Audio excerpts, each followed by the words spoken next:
ሰሞኑን የኦሮሞ ፖለቲከኞች የራሳችንን ፊደል ቀርጸናል ሲሉ ብቅ ብለዋል። ከአራት ዓመታት በፊት የራሳችንን ታቦት ቀርጸናል ብለው ፈይሳ አዱኛን ይዘው ብቅ ማለታቸው ይታወሳል። የአድዋ ድልን የአንድ ብሔርና አንድ ሃይማኖት ድል ነው ሲሉ የነበሩት ኦነጋውያን አብይ አህመድ ወደ ስልጣን ከመጣ በኋላ ግን የአድዋ ድል በኦሮሞ ፈረሰኞች የተገኘ ድል ነው ሲሉ መናገር ጀምረዋል።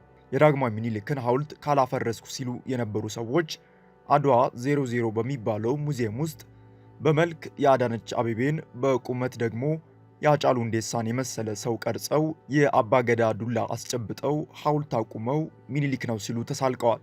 ሐረር ላይ የራስ መኮንንን ሐውልት ካስፈረሱ በኋላ አዲስ አበባ ላይ የራስ መኮንንን ባቆሙት ሐውልት የራስ መኮንን አያታቸውን ቀሟቸው።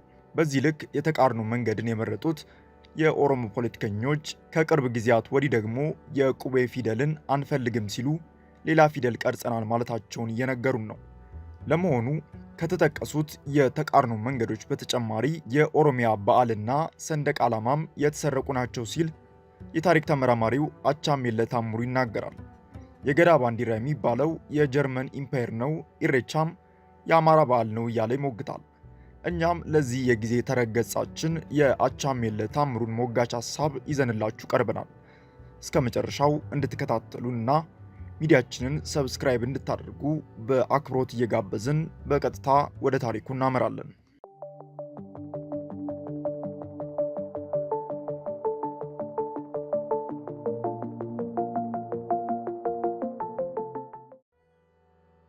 ኢሬቻ የአማራ፣ የአባገዳ ባንዲራም የጀርመን ኢምፓየር ነው። ጸሐፊ አቻምየለህ ታምሩ። የኢትዮጵያ ብሮድካስቲንግ ኮርፖሬሽን የሚባለው የአረመኔው አብይ አህመድ ቆሻሻ ማራገፊያ በዛሬው ዕለት የአባገዳ ባንዲራ ቀለማትና የቀለማቱ አቀማመጥ ትርጉም በሚል ባተሙት የኦነጋውያን ተረት የአባገዳ ባንዲራ ስለሚባለው ጥቁር፣ ቀይና ነጭ ቀለማት ያሉት የጀርመን ኢምፓየር ባንዲራ ሊነግሩን ያልሞከሩት ዝባዝንኬ ፕሮፓጋንዳ የለም። ባለፉት 33 ዓመታት ውስጥ ፋሽስት ወያኔና ናዚ ኦነግ የኢትዮጵያ አርበኞች በሃይማኖትና በነገድ ሳይወሰኑ ከፍ አድርገው ያውለበለቡትን የኢትዮጵያ ሰንደቅ ዓላማ ለማደብዘዝ ያልቀቡት ጥላሸትና ያልደረቱት የብሔር ብሔረሰብ ተብዮ አርማና ምልክት የለም። ከዚህ በፊት እንደጻፍነው ናዚ ኦነግ ዛሬ ባንዲራዬ የሚለውን አርማ የፈጠረው በማዳጋስካር ሰንደቅ ዓላማ ዋርካ በመጨመር ነበር። ፋሽስት ወያኔ የትግራይ ባንዲራ የሚለው አርማም ከነትርጉሙ ከቻይና ኮሚኒስት ፓርቲ አርማ የተኮረጀ ነው። ይህንን የሚጠራጠር ሰው ቢኖር ፋሽስት ወያኔ ራሱ በግንቦት ወር 1975 ያካሄደውን ሁለተኛ ድርጅታዊ ኮንፈረንስ ካጠናቀቀ በኋላ ያዘጋጀውን ድርጅታዊ ሕገ መንግሥት አንቀጽ 3 ንዑስ አንቀጽ 1 እና 2ን ያንብብ። የፋሽስት ወያኔን አርማ ምንነትና ትርጉሙን ታሪኩን ከነዶሴው በሌላ ጊዜ እንመለስበታለን። ዛሬ መጻፍ የፈለግኩት ባለጊዜዎቹ ኦነጋውያን የኢትዮጵያ ጀግኖች አርበኞችን ሰንደቅ ዓላማ በኢትዮጵያ በአደባባዮች እንዳይውለበለብና በሴት እህቶቻችን ቀሚስ ጥለት ላይ ጭምር እንዳይታይ አግደው በአዲስ አበባና በልዩ ልዩ ከተሞች በሚገኙ አደባባዮች፣ ትምህርት ቤቶች፣ የራዲዮ ቴሌቪዥን ሕንፃዎችና ሚኒስቴር መስሪያ ቤቶች በማናለብኝነት እየሰቀሉ ስላሉት የአባገዳ ባንዲራ እያሉ ስለሚጠሩት ጥቁር፣ ነጭና ቀይ ባንዲራ ታሪክ ነው። ዛሬ ኦሮሚያ የሆነውን ስም ለመጀመሪያ ጊዜ ያወጣው በሚስዮን ስም ወደ ኢትዮጵያ የገባው ጀርመናዊ ሰላይ ዮሐን ክራምፍ ነበር። ይህ ታሪክ ዮሐን ክራምፍ ራሱ አፍሪካ ውስጥ ለጀርመን ቅኝ ግዛት የሚሆን ምድር ማግኘቱን፣ ይህንን ምድር ኦርማንያ ወይም ኦሮሚያ ብሎ መስጠቱን Travels, Research and Missionary Labors During an 18 Years Residence in Eastern Africa በሚል በ1861 ዓ.ም ባሳተመው የጉዞ ማስታወሻ ገጽ 73 ላይ ነግሮናል። ዮሐን ክራምፍ በጉዞ ማስታወሻው ገጽ 73 ላይ ጨምሮ እንደጻፈው ኋላ ላይ ኦሮሚያ የሆነው የቦታ መጠሪያ ስያሜ ለማውጣት የገፋፋውን ምክንያት ሲናገር ሰዎቹ ለራሳቸውና በወረራ በሰፈሩበት አካባቢ አጠቃላይ የወል መጠሪያ ስለሌላቸው ነው ሲል ነግሮናል። የዮሐን ክራምፍ ተማሪዎች የሆኑት ኦነጋውያን የመንፈስ አባታቸው የሆነውን ዮሐን ክራምፍ ያወጣውን የቦታ ስም እየተጠቀሙ የስሙ ፈጣሪ ራሱ ስሙን ለመፍጠር የተነሳሳው ሰዎቹ ለራሳቸውና ለወረሩት አካባቢ አጠቃላይ የወል መጠሪያ ስለሌላቸው መሆኑን እየነገራቸው፣ እነሱ ግን ከጥንት ጀምሮ ኦሮሚያ የሚባል ምድር ነበረን በማለት ለመመርመርና ለማሰብ ፈቃደኛ ያልሆነውን መንጋቸውን ያደነቁሩታል። ዮሐን ሎውዲንግ ክራምፍ በጉዞ ማስታወሻው ገጽ 73 እና 122 ላይ ለጀርመን መንግስት ምክር የሰጠ ሲሆን ኦሮሚያ ብሎ የሰየመውን የኢትዮጵያ ክፍል መቆጣጠር ማለት ምስራቅና መካከለኛው አፍሪካን መቆጣጠር መሆኑን ያወሳና የጀርመን መንግስት አይኑን ወደዚያ እንዲያነጣጥር ምክር ለግሷል። በገጽ 122 ላይ ደግሞ ኦሮሚያ ብሎ የፈጠረውን ቦታ የአፍሪካ ጀርመን ሲል ይጠራዋል። ዮሐን ክራምፍ የአፍሪካ ጀርመን ሲል በጠራውና ኦሮሚያ የሚል ስያሜ ባወጣለት ምድር ውስጥ የሚስዮን ማዕከላትን ከፍቶ ደቀ መዛሙርቱን አሰልጥኗል። ዮሐን ክራምፍ ኦሮሚያ የሚል ስም በሰጠው ምድር በተለይም የረር፣ ሙገርና ጫሚ በሚባሉ አካባቢዎች የወቅቱን የጀርመን ኢምፔር ባንዲራ መለያቸው ያደረጉ የጀርመን ኢምፔር የሚስዮን ማዕከላትን አቋቁሞ ሂተን ነበሩ ያላቸውን ሰዎች አስተምሮ ኦሮምኛ ተናጋሪ የሆኑ የአፍሪካ ጀርመኖችን በሱ ቋንቋ ሲቪላይዝ አድርጎ መፍጠሩን ነግሮናል። ክራምፍ ያሰለጠናቸው እነዚያ ኦሮምኛ ተናጋሪ የአፍሪካ ጀርመኖችም ክራምፍ የሰጣቸውን ኦሮሞን የአፍሪካ ጀርመን የማድረግ ዓላማ ከግብ ለማድረስ በክራምፍ መጠመቃቸውን በስልጣኔ ቆጥረውት በኦሮሞ መካከል ሲንቀሳቀሱ ራሳቸውን እንደ አፍሪካ ጀርመኖች ይቆጥሩ ነበር። እንዲህም በማሰባቸው የአፍሪካ ጀርመኖች መሆናቸውን ለማሳየት ወገናቸው በሆነው በኦሮሞ መካከል ሲንቀሳቀሱ ያሰማራቸው የጀርመን ሚስዮን አርማ የሆነውን የጀርመን ኢምፓየር ሰንደቅ ዓላማ አንግበው እንደነሱ ያሉ የአፍሪካ ጀርመኖችን ለመፍጠር ብዙ ታትረዋል። የፈጠራቸውን የአፍሪካ ጀርመኖችም ከሌላ ለመለየት የጀርመን ኢምፓየር ሰንደቅ ዓላማ ወይም ጥቁር፣ ነጭና ቀይ ቀለማት ያሉትን ክር በአንገታቸው ላይ ያስሩባቸው ነበር። እንግዲህ ዛሬ ኦነጋውያን የአባገዳ ባንዲራ ነው የሚሉን ጥቁር፣ ነጭና ቀይ ቀለማት ያሉት ባንዲራ ክራምፍ የአፍሪካ ጀርመኖችን ለመፍጠር ሲል ያሰማራቸው ደቀ መዛሙርት ኦሮሞን ፕሮቴስታንትና አፍሪካዊ ጀርመን ለማድረግ ሲዘዋወሩ ይዘውት ይዞሩ የነበረውን የጀርመን ሚስዮን ድርጅት መለያ የሆነውን የጀርመን ኢምፓየር ሰንደቅ ዓላማ ነው። በሌላ አነጋገር ኦነጋውያን የአባገዳ ባንዲራ ነው የሚሉን ጥቁር፣ ነጭና ቀይ ቀለማት ያሉት ባንዲራ ክራምፍ ኢትዮጵያ ውስጥ በተለይ ኦሮሚያ በሚል የፈጠረውን አካባቢ የጀርመን ቅኝ ግዛት ለማድረግ የስለላ ስራ ይሰራበት በነበረበት ወቅት በየሚስዮኑ ያስፋፋው የጀርመን ኢምፓየር ሰንደቅ ዓላማ ነው። ይህ የጀርመን ኢምፓየር ሰንደቅ ዓላማ በወቅቱ የጀርመን ኢምፓየር በክራምፍ አማካኝነት ኢትዮጵያ ውስጥ በከፈታቸው የሚስዮን ማዕከላት ሊውለበለብ ይችል ይሆናል። ክራምፍ ራሱ የጀርመን ኢምፓየርን ሰንደቅ ዓላማ ኢትዮጵያ ውስጥ በተለይም ኦሮሚያ በሚባል በፈጠረው አካባቢ ይጠቀምበት የነበረው ለጀርመን ሚስዮን ቤቶች ምልክትነትና እንደ ጀርመን በአፍሪካ ምድር ቅኝ ግዛት ለመፍጠር በሚስዮን ስም የተሰማሩ አውሮፓውያን ሲያስሱ የጀርመን ሚስዮኖችን እንዲለዩበት ነበር። ኦነጋውያን ግን የኦሮሞ አድርገው ከክራምፍ የወረሱትን ኦሮሚያ በሚል ያወጣውን የቦታ መጠሪያ ብቻ ሳይሆን ክራምፍ ኦሮሚያ በሚል በፈጠረው አካባቢ ያቋቋሟቸውን ሚስዮኖች የጀርመን መሆናቸው እንዲታወቅ መለያቸው ያደረገውን የጀርመን ኢምፓየር ሰንደቅ ዓላማ ጭምር ነው። በነገራችን ላይ ዛሬ የአባገዳ ነው የሚባለው ባንዲራ ከክራምፍ ዘመን በኋላ አዶልፍ ሂትለርም እንደገና የጀርመን ኢምፓየር ሰንደቅ ዓላማ አድርጎት የነበረ ሲሆን የናዚ ፓርቲ ምልክት የሆነው የስዋስቲካ አርማም የተዘጋጀው ከዚሁ የጀርመን ኢምፓየር ሰንደቅ ዓላማ ቀለማት ነው። ባጭሩ ኦነጋውያን የአባገዳ ባንዲራ የሚሉት ክራምፍ በሚስዮን የጸሎት ቤቶች የአፍሪካ ጀርመኖችን ሲፈጥር ይጠቀምበት የነበረውን የጀርመን ኢምፓየር ሰንደቅ ዓላማ ነው። ጥቁር፣ ነጭና ቀይ ቀለማት ያሉት የጀርመን ኢምፓየርን ሰንደቅ ዓላማ አቀማመጡን ቀይረው የአባገዳ ባንዲራ አድርገው ለአባገዳ ተብዬዎቹ ጭምር ያስተማሩት በጀርመን የሚስዮን ጸሎት ቤቶች ያደጉት የሌንጮ ለታ ቤተሰቦች ናቸው። ራሱን እንደ አባገዳ ልጅ የሚቆጥረው ጀዋር መሐመድ ከዓመት በፊት ከመረራ ጉዲናና ከሌንጮ ለታ ጋር በራሱ ቴሌቪዥን ቀርቦ የአባቱ የአባገዳ ባንዲራ ነው የሚለውን ምልክት ትርጉም ምን እንደሆነ ያስተማረችው የኦነግ አምበል ሌንጮ ባለቤት የሆነችው ኦነጋዊቷ ፕሮፌሰር ማርታ ቁምሳ መሆኗን ነግሮናል። ዮሐንስ ለታ ማተቡን ከበጠሰ በኋላ ሌንጮ እንደሆነ ሁሉ የመንደሩ ልጅ የሆነችው ባለቤቱና ለጀዋር የአባገዳ ባንዲራ ስለሚባለው አርማ ያስተማረችው ማርታ ቁምሳም ማተቧን ከበጠሰች በኋላ ኩዌ ሆናለች። የዮሐንስ ለታን ማተቡን ከበጠሰ በኋላ ሌንጮ የሆነው ማለት ነው። አብርሃም ለታ ደግሞ ማተቡን ከበጠሰ በኋላ አባ ጫላ ለታ ሆኗል። እንግዲህ ጀርመናዊው ሚስዮን ክራምፍ እንዳለው ኦሮሞ የአፍሪካ ጀርመን ነው ካልተባለ በስተቀር ኦሮሞ ኢትዮጵያ በምትባል ሉዓላዊ ሀገር ውስጥ እየኖረ የጀርመን ኢምፔየርን ሰንደቅ ዓላማና የስዋስቲካ ምልክት የሆነውን አርማ የሚያውለበልብበት ምንም ምክንያት አይታየኝም። ኦሮሚያ የሚባለው አካባቢም የጀርመን ኢምፔየር አካል ነው ካልተባለ በስተቀር የጀርመን ኢምፔየር እንዲሆን በተሰጠው ስም እየተጠራ የጀርመን ሰንደቅ ዓላማ የሚያውለበልብበት ምክንያት ሊኖር አይችልም። የአባገዳ ባንዲራ የሚባለው ጥቁር፣ ነጭና ቀይ ቀለማት ያሉት ሰንደቅ ዓላማ የጀርመን ሰንደቅ ዓላማ እንደነበር በራሱ ማረጋገጥ የሚሻ ቢኖር ዮሐን ክራምፍ በኖረበት ዘመን አልፎ እስከ አንደኛው የዓለም ጦርነት ፍጻሜ ድረስ የነበረውንና በአዶልፍ ሂትለር ዘመን እንደገና የተመለሰውን የጀርመን ኢምፔየር ብሔራዊ ሰንደቅ ዓላማ ወይም ኦልድ ፍላግ ኦፍ ጀርመን ብሎ ጎግል ላይ በቀላሉ መፈለግ ይችላል። ከታች የታተሙት ሁለቱ ፎቶዎች የጀርመን ኢምፔየር ሰንደቅ ዓላማ ቀለማት ሲሆኑ ሁለቱ ደግሞ የናዚና የብር ሜዳሊያ በ1813 ዓ.ም የተዘጋጀ የጀርመን ሜዳሊያ ነው። በነገራችን ላይ እዚሁ ላይ ሌላው በሚገባ ትኩረት ሊሰጠው የሚገባ ነጥብ የኢሬቻ በዓል ጉዳይ ነው።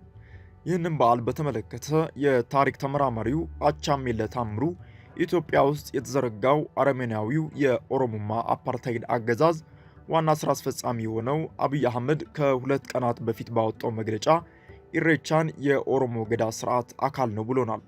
እሱና በስሩ የኮለኮላቸው የአፓርታይድ አገዛዙ ፊታውራሪዎች ባለፉት 4 ዓመታት ውስጥ ጥንታዊቷን በረራን፣ ዘመናዊቷን አዲስ አበባን አፍርሰው በኦነጋውያን የደነዘዘ አእምሮ ውስጥ የተፈጠረችው ፊንፊኔ ለመተካት ያላፈረሱት የቆየ አሻራና የከተማይቱን ጥንታዊነት የሚመሰክር ምልክት የለም። የአዲስ አበባ ከተማ አስተዳደርን የፖሊስ ሰራዊት ኦሮሚያ ከሚባለው ክልል በመለመሏቸው ለከተማው ከባህር የወጣ አሳ በሆኑ የፖሊስ ዩኒፎርም የለበሱ ቄሮዎች ተክተውታል። ደብረ ዘይት በሚገኘው ሆራ ሐይቅ ከመስቀል በኋላ ይከበር የነበረውን ኢሬቻን ሸገርን ለማስዋብ በሚል አብይ አህመድ ግለሰቦችን በአብዛኛው አማሮች ናቸው 5 ሚሊዮን ብር እንዲያዋጡ አድርጎ ያስቋጠረውን ሰው ሰራሽ ሐይቅ ሆራ ፊንፊኔ የሚል ስያሜ በማውጣት ኢሬቻን አዲስ አበባ ውስጥ እንዲከበር አድርገዋል። ሽመልስ አብዲሳ በሸራተን አዲስ ኢሬቻን አስመልክቶ በኦሮሚፋ ባደረገው ዲስኩር ኢሬቻ ወደ አዲስ አበባ ወደ ጥንቱ እሴት ተመልሶ እንዲከበር ውሳኔ የተላለፈው በጠቅላይ ሚኒስትራችን በዶክተር አብይ አህመድ ነው ሲል ነግሮናል። ይህንን የሽመልስ አብዲሳ ምስክርነት ይዘን የአብይ አህመድን ሸገርን ማስዋብ ፕሮጀክት ስንመረምር በዚህ ፕሮጀክት ስም በተሰበሰበው የህዝብ ገንዘብ አዲስ አበባ መሃል የተቋጠረውና ሆራ ፊንፊኔ ብለው የሰየሙት ሰው ሰራሽ ሐይቅ ለምን ዓላማ እንደታሰበ ግልጽ ይሆንልናል። በመሰረቱ ኢሬቻ የኦሮሞ ገዢ መደብ በየ8 ዓመቱ ሲያደርግ የኖረውን ወረራ ገና ሳያካሂድ ኦሮሞ የእርሻ ስራና ሰብል ማምረት ሳይጀምርና ኦሮሞ ዛሬ ኦሮሚያ የምትባለው ምድርን ሳይረግጥ መስከረም በገባና መስቀል በተከበረ በሳምንቱ ሲከበር የኖረ የአራሾች ክብረ በዓል ነው። ኢሬቻ በሸዋ ውስጥ በብዛት ይከበር የነበረው ደብረ ዘይት የአቡነ ገብረ መንፈስ ቅዱስ የጸበል ስፍራ በነበረው ዛሬ ሆራ ሐይቅ እየተባለ በሚጠራው ቦታ ነበር። የትኛውም ብሔርተኛ ቢሆን አገር ማፍረስ እንጂ አገር ማስተዳደር አይቻለው። በየትኛውም ዓለም ብሔርተኛ ሆኖ በመንግስትነት ተሰይሞ አገር ሲያፈርስ እንጂ አገር ሲያረጋጋና ሲያስተዳድር ታይቶም ተሰምቶም አይታወቅም። በኢትዮጵያም ሆነ በዓለም ታሪክ በብሔርተኝነት እሳቤ በመንግስት ተሰይሞ አገር የማስተዳደር እርሾና የሥነ መንግስት እሳቤ ያለው አገዛዝ የለም።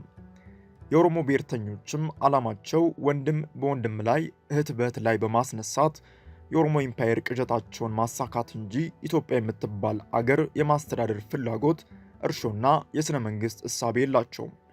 በነገዳቸውም ውጭ ያለውን የተቀረውን ኢትዮጵያን አንድ አድርጎ ይዞ ለመቆየት የሚያስችል ባህላዊም ሆነ ስነ ልቦናዊ እሴት እንዲሁም የሥነ መንግስት አስተሳሰብ የሌለውን ዘረፋን፣ ወረራንና መውረስን ፖለቲካ ያደረጉ ያበዱ ብሔርተኞች መንግስት ይሆኑናል ብለው ማሰብ ውሻ ነከሰኝ ብሎ ለጅባ ቤት እንደማለት አይነት የዋህነት ነው። ልክ በቅሎ እንደማትወልድ ሁሉ የነገድ ሳይሆን የኢትዮጵያ ስነ መንግስት እሳቤ የሌለው ከነገድ ውጭ ያለውን የተቀረውን ኢትዮጵያን አንድ አድርጎ ይዞ ለመቆየት የሚያስችል ባህላዊም ሆነ ስነ ልቦናዊ እሴት ያልያዘ ማናቸውም አይነት የሁሉም መንግስት የመሆን ችሎታ የለውም። ያለው ችሎታ ቢኖር እንደ ወያኔና ኦነግ የሌላውን መዝረፍ፣ መቀማት፣ መቀራመት፣ መውረስና የተሰራን አገር ማፍረስ ብቻ ነው። ባጭሩ ኢሬቻ በኦሮሞ ብሔርተኞች የተዘረፈ እንጂ ኦሮምኛም የኦሮሞ አይደለም።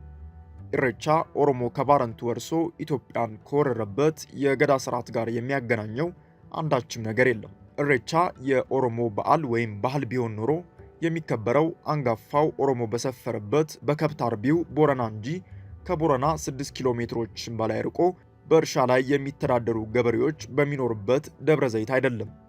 እሬቻ የሚባል አማርኛ እንጂ የኦሮምኛ ቃልም የለም። እሬቻ የሚል ስር ያለው የኦሮምኛ ቃል የለም። ባለፈው ዓመት እሬቻ ቃሉም ሆነ ባህሉ የኦሮሞ አለመሆኑን በጻፍኩት ጽሑፍ ላይ አንዱ የኦሮሞ ብሔርተኛ ፕሮፌሰር ባቀረበው ትችት እሬቻ ኦሮምኛ ነው፣ ህርሱ የሚለው ቃል በኦሮምኛ ውስጥ አለ፣ ትርጉሙም መስጠት ማለት ነው፣ ስለዚህ እሬቻ የተወሰደው ከእርሱ ነው የሚል መልስ ቢጤ ጽፎ ነበር። ይህ የኦሮሞ ብሔርተኛ ፕሮፌሰር ግን የበዓሉን ትርጉም እርሱ የሚለው የኦሮምኛ ቃል ከሆነ በዓሉ ኦሮምኛ ወዳልሆነው ወደ ኢሬቻ ለምን እንደተቀየረ አልነገረንም። በዓሉ የኦሮሞ ከሆነ ቃሉም ኦሮምኛ ከሆነ በዓሉ እርሱ ተብሎ ለምን እንደማይከበር በእርሻ የሚተዳደሩ ገበሬዎችም የሚያከብሩትን ይህንን በዓል ቀዳሚው ኦሮሞና ከብት አርቢው ቦረና ሳያከብረው ገርባው ብቻ ለምን እንደሚያከብረው መልስ የሰጠ ሰው እስካሁንም አላየንም። በእውነቱ ኢሬቻ የኦሮሞ ባህል ቢሆን ኖሮ ቃሉ ኦሮምኛ፣ በዓሉንም ከሁሉ በፊት ኢሬቻን ሊያከብሩ የሚገባቸው ገርባዎች ሳይሆኑ ትክክለኞቹ ኦሮሞዎች ቦረናዎች ነበሩ። ያልተበረዘው ቀዳሚው ኦሮሞ የሆነው ቦረና የማያከብረው በዓል የኦሮሞ በዓል አይደለም። ቦረና ራሱ ኢሬቻን የገርባ በዓል ነው የሚለው። ኢሬቻ የኦሮሞ በዓል አለመሆኑን በተጨማሪ ለማወቅ የቃሉን ፍቺ ማየት ይቻላል። ኢሬቻ የሚለው ቃል የአማርኛ ቃል እንጂ የኦሮምኛ ቃል አይደለም። ኢሬቻ ኦሮምኛ ነው የሚል ቢኖር የቃሉን ኦሮምኛ ግንድና ቃሉ በኦሮምኛ እንዴት እንደሚረባ ማስረዳት ይጠበቅበታል። የግዕዙ ሊቅ አለቃ ደስታ ተክለወልድ አዲስ የአማርኛ መዝገበ ቃላት በሚል ባሰናዱት መዝገብ ውስጥ ገጽ 1153 ላይ እንደጻፉት ኢሬቻ ዋናው ሰብል ደርቆ ከመታጨዱና በአውድማ ተወቅቶ ወደ ጎተራ ከመግባቱ በፊት ቀድሞ የደረሰው ተቆርጦ በበትር በመወቃት ወይም በእጅ ታሽቶ የሚቀመሰው እህል ነው ይሉታል።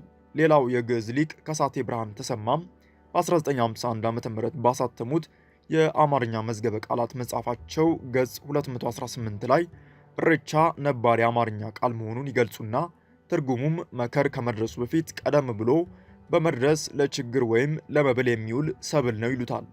በመሆኑም የኢሬቻ በዓልንም የሚያከብረው አራሹ ገበሬ ክረምቱ በሰላም እንዲያልፍ ያዘመረው እህል ለፍሬ እንዲበቃና እሸት እንዲቀምስ ያስቻለውን ፈጣሪውን ለማክበር ነው። በመሆኑም የኢሬቻ በዓል እህል የሚያበቅል አራሽ ገበሬ የሚያከብረው ዓመታዊ ዝክር ነው። እዚህ ላይ የቦረና ኦሮሞ ወዳጄ ጎዳና ያዕቆብ ኢሬቻን የኦሮሞ ባህል ለሚያደርጉት ኦነጋውያን የሰጠው አስተያየት መጥቀስ አስፈላጊ ይመስለኛል። ጎዳና ኢሬቻን አብረንና ክብር ለሚሉት ሰዎች የሰጠው አስተያየት እንዲህ የሚል ነበር። ኢሬቻን አብረን ሳናከብር ላሉኝ ወዳጆቼ ከብቶቻቸውን ለማጠጣት የእግዜር ዝናብ ከሚፈልጉ ከዘላን ማህበረሰብ የተገኘሁት ቦረና በምን ሐሳብ ነው ዝናብ ቆመ ብዬ ምስጋና የማቀርበው? በሹፌርነት ቤተሰቡን የሚያስተዳድር ሰው ነዳጅ ጠፋ ብሎ ምስጋና ሲያቀርብ ሰምታችሁ ታውቃላችሁ? አርብቶ አደሩ ቦረናስ አራሽ በበሬ ሆኖ ሳለ ሰብልና አዝመራውን ተጨንቆ እንኳ ዝናብ ጠፋ አሁን ሰብሌን መሰብሰብ እችላለሁ የሚለው በምን መዋቅር ነው? ጎዳና እንዳለው ኑሮውን የከብት ጭራ እየተከተለ ውሃና ግጦሽ ፍለጋ የሚንከራተት አርብቶ አደርን የማይመለከተውን በእርሻ የሚተዳደሩ አርሶ አደሮችን በዓል ያከብራል ካልተባለ በስተቀር አርብቶ አደር ዝናብ ቆመ ብሎ ምስጋና ማቅረብ በሹፌርነት ልጆቹን የሚያስተዳድር የቤት ባለቤት ነዳጅ ጠፋ ብሎ ለፈጣሪው ምስጋና እንደማቅረብ አይነት ጤና የጎደለው ተግባር ነው። የኦሮሞ ብሔርተኞች እነ ፕሮፌሰር መሐመድ ሐሰን፣ ዶክተር ነጋሶ ጊዳዳ፣ አቶ ቡልቻ ደመቅሳ፣ አቶ ይልማ ደሬሳ፣ ፕሮፌሰር ተሰማ ታዬ ወዘተ እንደነገሩን ደግሞ ኦሮሞ ከብት በማርባት የሚተዳደር የነበረ ሲሆን የእርሻ ስራ የጀመረው ዛሬ በሰፈረበት አካባቢ ካገኛቸው የኢትዮጵያ ነገዶች ተምሮ መሆኑን ነግረውናል። ዘመኑም ከ17ኛውና ከ18ኛው መቶ ክፍለ ዘመን ወዲህ ነው። ይህ እውነት ቢሆንም ቅሉ የኦነጋውያኑ ኦሮሞማ ማዕከሉ ዘረፋ፣ ወረራና ቅሚያ ስለሆነ አዲስ አበባን ዳግማዊ ምኒልክ የጥንቱን በረራ ፍራሽ አድሰው እንደገና ከማቆማቸው በፊት የነበሩት ኦሮሞዎች ኢሬቻን ከነቃሉ የኦሮሞ አይደለም፣ አዲስ አበባ ውስጥም ተከብሮ አያውቅም የሚል የታሪክ እውነታ ደንታ አይሰጣቸውም። ኦነጋውያን እንኳን በአዲስ አበባ ዙሪያና በመላው አገሪቱ የሚገኘው ኦሮምኛ ተናጋሪ ቀርቶ ከቦረና ውጭ ያለው ኦሮምኛ ተናጋሪ በወረራ አባገዳዎች መሬቱን የተቀማ ማንነቱን በኃይል የቀየረና ኦሮምኛ ቋንቋን በግዳጅ እንዲናገር የተደረገ እንጂ ኦሮሞ አለመሆኑን ኦሮሞዎቹ ብሔርተኞች እነ ዶክተር ነጋሶ ጊዳዳ፣ ፕሮፌሰር መሐመድ ሐሰን ወዘተ እንኳን ያጠኑት ታሪክን ለመቀበል ዝግጁ ያልሆኑ ህመምተኞች ናቸው። እሬቻ የኦሮሞ ባህል አለመሆኑን ለማወቅ ቃሉ አማርኛ እንጂ ኦሮምኛ አለመሆኑን፣ በዓሉም በእርሻ የሚተዳደር እንጂ የከብት አርቢዎች በዓል አለመሆኑን፣ በዓሉ ኦሮሞ የእርሻ ስራን ከመልመዱ ዘመን በፊት የሚከበር በደብረ ዘይት የአቡነ ገብረ መንፈስ ቅዱስ የጸበል ቦታ በአማሮች ሲከበር የኖረ በዓል መሆኑን፣ ገርባው እንጂ ያልተበረዘውና ትክክለኛው ኦሮሞ የሆነው ቦረና ቃሉንም ሆነ በዓሉን የማያውቅ መሆኑን፣ ይልቁንም እሬቻ ሲከበር የኖረው ትክክለኛ ኦሮሞ የሆነው ቦረና ከሚኖርበት 600 ኪሎ ሜትር በላይ ርቀት ላይ መሆኑን ማስታወስ በቂ ነው። ቦረና የማያከብረውን በዓል ገርባው የኦሮሞ ነው ብሎ ማክበሩ የሚያሳየን ነገር ቢኖር ገርባው ኦሮሞ አለመሆኑን ብቻ ነው። እሬቻ የኦሮሞ ቢሆን ኖሮ ቃሉ ኦሮምኛ ይሆን ነበር። በዓሉም በገርባው ምድር ሳይሆን ትክክለኛ የኦሮሞ ቦረና በሚኖርበት በቦረና ምድር እንጂ ቦረና ከሚኖርበት አካባቢ 600 ኪሎ ሜትር በላይ ርቆ ቦረና በማይኖርበት በምድረ ሸዋ ውስጥ አይከበርም ነበር። ይኸው ነው። ክቡራትና ክቡራን የጊዜ ሚዲያ ቤተሰቦች ለዕለቱ የተሰናዳው የጊዜ ተረክ ዝግጅታችን የተከታተላችሁትን ይመስላል። አብራችሁን ስለቆያችሁ ከልብ እያመሰገንን በዚሁ እንሰናበታለን። ጤና ይስጥልን።